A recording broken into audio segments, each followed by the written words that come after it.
Frogs had two more players for their 2025 class, an offensive lineman and a corner, and maybe more to come on Friday. We'll talk about all that and more next here on Locked On Horned Frogs, your team every day.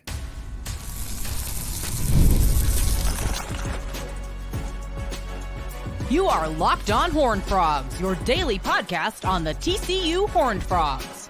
Part of the Locked On Podcast Network, your team every day. Locked On Horned Frogs, your team every day. I'm your host, Steven Simcox. Subscribe to our YouTube channel. You can also find us wherever it is you listen to podcasts, your favorite podcast platform. Subscribe on those various apps as well. Locked On Horned Frogs. We say your team every day. We're more 3 days a week in the month of June and July, but it's still good to bring content to you guys as much as we can during the offseason or the summer months. We talked a lot about recruiting lately because TCU continues to add talent to that 2025 class. We've been very active with official visits, camps, evaluating players, finding talent, and getting those guys to at least verbally say, hey, we're headed to Fort Worth to play for TCU, and got a couple more commits earlier this week. The first one, Cameron Jamerson, a great name for a defensive back, Jamerson. And he's had a little bit of an interesting high school career. Started at Shadow Creek. Looks like he moved to California for a couple seasons and then is coming back to Shadow Creek for his senior season. But last year had 24 tackles, an interception, and 2 pass breakups. And watching his film, he's listed as a corner on 247 Sports. That's where primarily when you see his highlights, that's the spot they have him at. Did play kind of in an over-the-top safety position at times, but good ball skills. That's the first thing that jumps out. I mean, an ability with his athleticism to run with wide receivers, undercut a pass just by going step for step with a wide out on a deep route.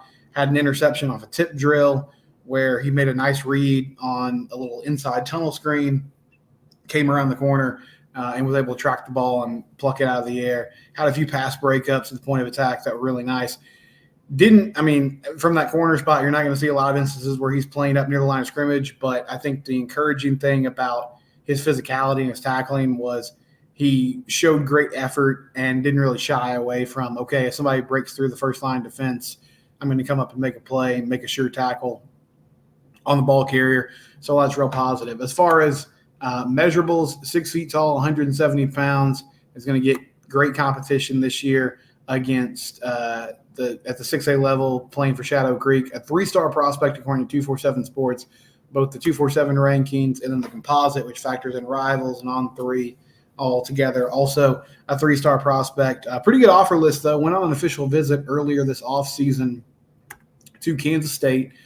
Also went on a visit to Houston, had offers from Arkansas State, an Ivy League offer, which is always cool when a young man gets that. Shows that, it's not just football-based. But good pickup. Cameron Jamerson coming to the Frogs, going to play a senior at Shadow Creek, corner. And the first corner they've landed in this class so far, a couple guys that are listed sort of as athletes right now, but expecting them to project more to that safety position once they get to TCU. Joseph Albright from Westfield, and then Julius Sims from White House. And they add another corner with Cameron Jamerson as well. And the news on, I guess I should say today, because you'll probably be listening to this or watching this on Friday morning or Friday midday, whatever the case is. Micah Strickland, who went on an official visit to TCU, I believe it was last weekend, 4-star prospect from Brownsboro, Texas, same place that Jakyle Baker, current TCU Horned Frog freshman wide receiver, also went to high school there. He's going to make his announcement. I saw today on social media. He says he's going to make an announcement at 2 o'clock on Friday. So this is a true blue-chip player in heavy competition for Texas Tech. And TCU's done a nice job so far in this recruiting cycle of winning those head-to-head battles against Texas Tech. They got Witten Van Hoy, who had some pretty stiff competition from Colorado as well. So some of those Big 12 schools that in this new landscape that we're in, where you look and you say, okay, which teams could be the biggest factors when it comes to recruiting, NIL, where they stand moving forward. TCU has done a nice job kind of getting their guys and making sure they close out those deals. So if you can land Micah Strickland, that would be a big deal. Currently, they are ranked 13th in the country. And it's been a class that has a heavy emphasis on defense, We're seeing a new look with the type of linebackers and pass rushers that they're bringing in, guys like Chad Woodfork, Keelan Abrams, John Schobel, who looks like a move to that edge spot in college right now. He's playing more of a middle linebacker position. So good stuff so far from TCU and continuing to try to add and develop. I feel like if they add Micah Strickland on Friday, they'll be at 21 commits. Maybe you'll see one or two more, but that should kind of wrap things up, at least for the offseason.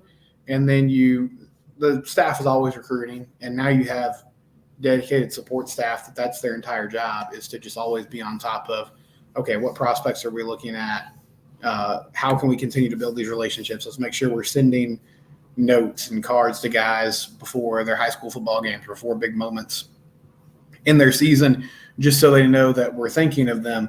But I feel like things are about to slow down here in a few weeks. Micah Strickland, though, making that decision at 2 p.m. today. So exciting stuff on that front. Hopefully he ends up being a Frog as well, and they can continue to add to those blue chip numbers and those ranking numbers before the season starts.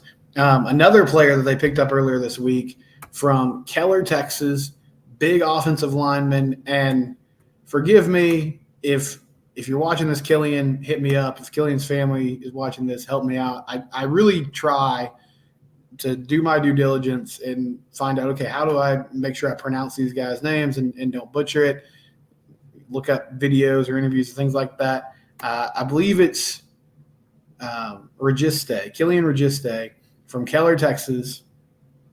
And the first thing that stands out about Killian is he has the type of size that you just can't teach. Over 6 feet tall, comes in at 300 pounds.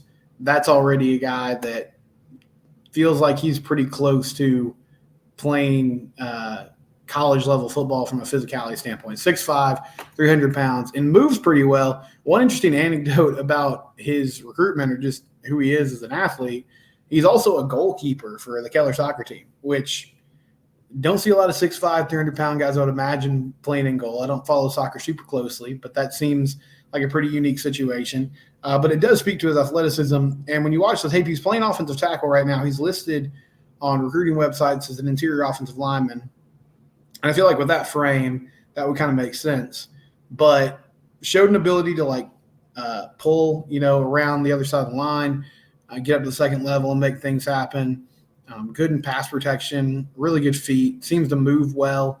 And, it appears like he's really in a good place physically to come in and be a contributor early on. And this is the fourth offensive lineman they have in this 2025 class.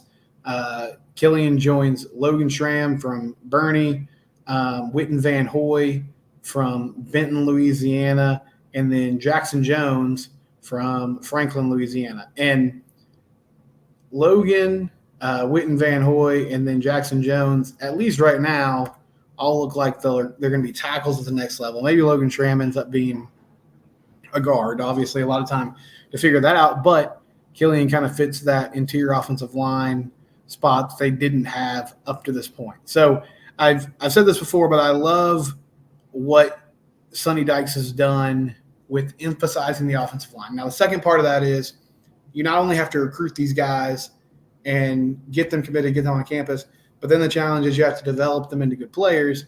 And, that remains to be seen. But whether it's Wesley Harvey, Tobias Steps, Ben Taylor Whitfield, any of the guys from this 2025 class, the list goes on, you're going to need to hit on some of those players.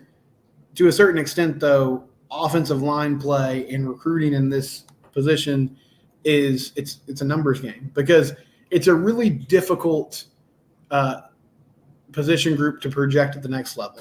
It's a huge step up in physicality.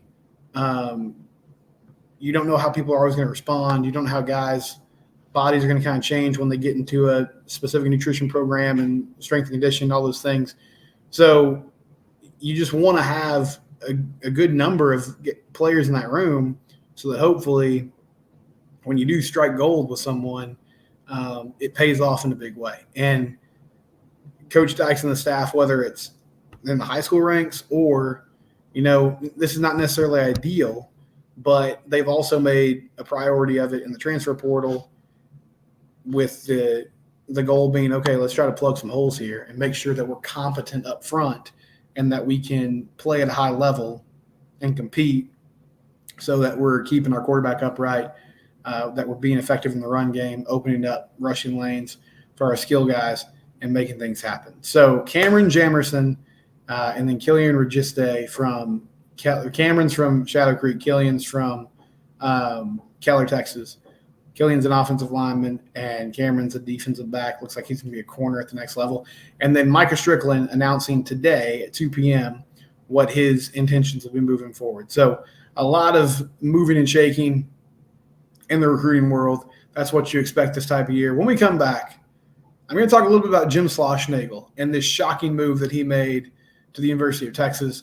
We'll discuss that next here on Locked On Horned Frogs. It's your team. We do it here every day.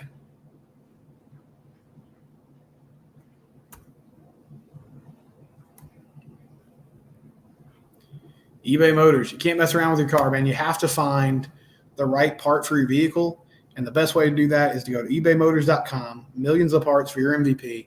Every time they'll have parts that fit your ride. They have the eBay Guaranteed Fit program where you can put the make and model of your car in their system, put the part in the shopping cart, and they will tell you immediately, yes, this is a good fit.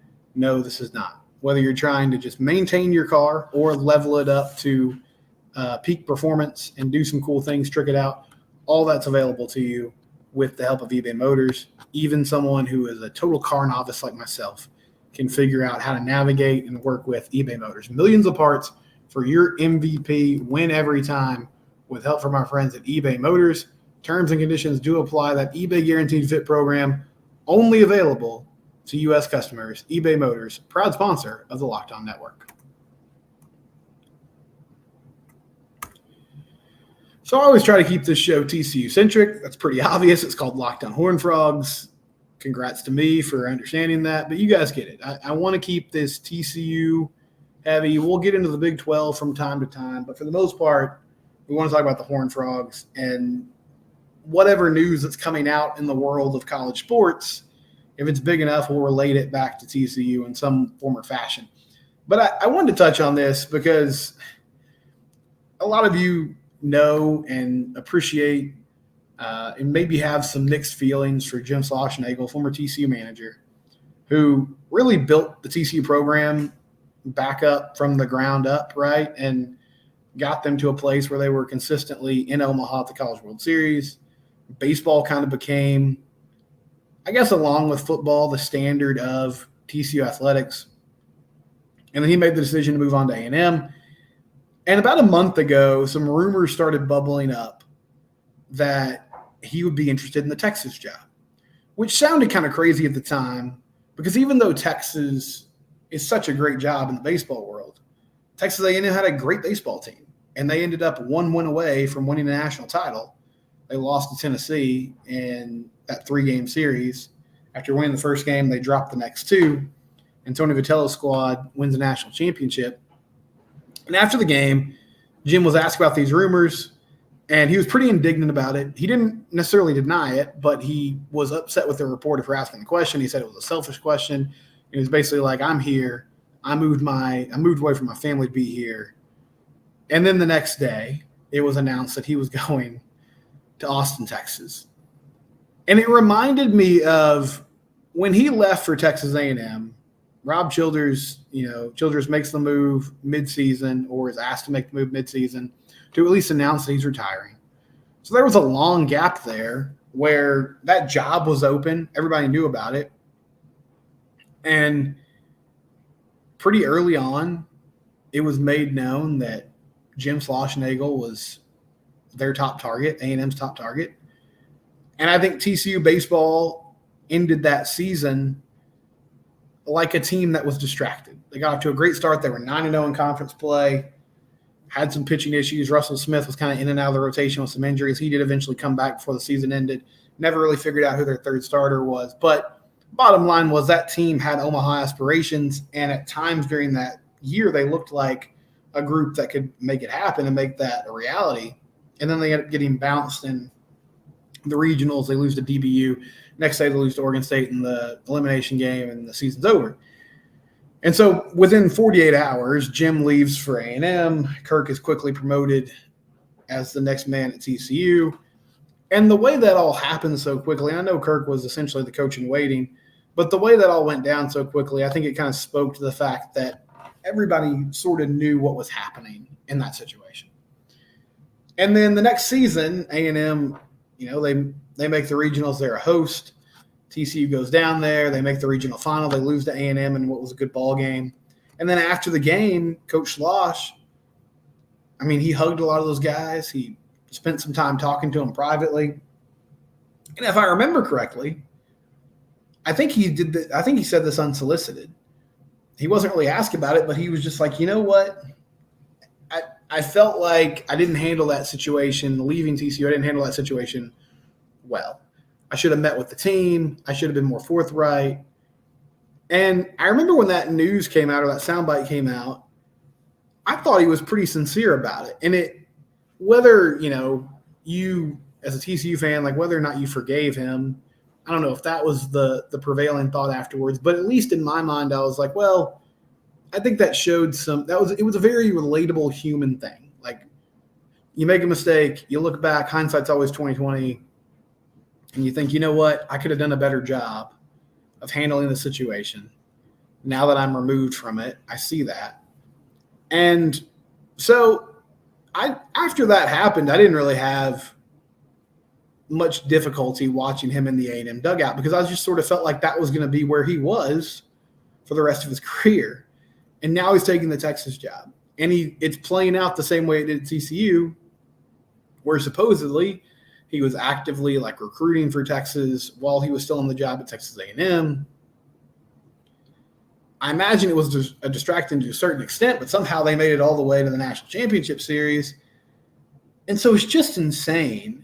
Like, I've done this long enough in the media space, covering sports, and also I've just been a fan long enough, and I've seen plenty of coaching searches and rumors and all those things. So nothing necessarily surprises me anymore.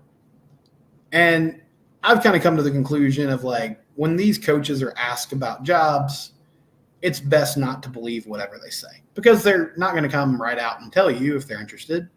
And so it's better to just kind of leave it alone and not worry about, like, whatever they say is just lip service, right? But it's really insane how he's leaving right after Texas A&M made it almost to the mountaintop. And I get it. Like, he gets to work with Chris Del Conte again, who's his best friend. It's Texas, all those things. But I guess I just felt like when those rumors started, and as A&M started to make a deeper and deeper run, my thought process was kind of like, I don't think he can leave now, because things are going so well, and it appears that he's got everything he needs in College Station. So that would be a huge kind of bleep you move to move on somewhere else.